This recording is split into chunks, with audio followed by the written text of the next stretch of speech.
U-Azwikoneyi ngesivendo ukuthi ukuthi akukhonakali ukufakazela ukuthi umtlhago uyawuhlula na ufunako uhlule ngitsho nebizo lakhe lakwabo lokuthi akukhonakali.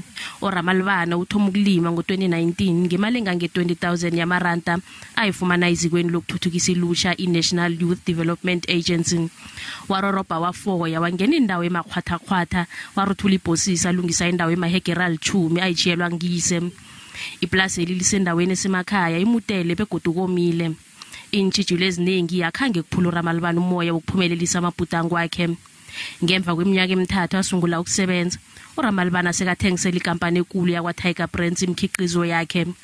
I didn't have a job, and then I realized, no, I can't just live like this. And then I started to do farming. Ngesikhathi sokulima nokuvuna, uRamalibana uqasha abantu bendawo yekhabo ebhokelwe emtlhago.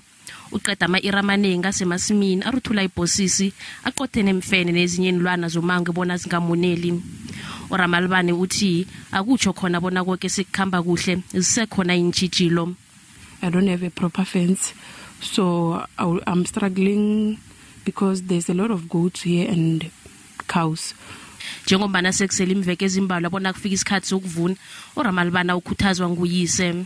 Orulanyana mwaro kanna ngawore.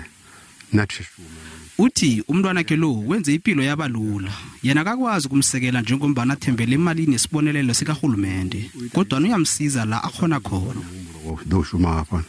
U-Azwikoneyi Ramalibana ufisa ukukhiqiza ihlobo lakhe le peanut butter.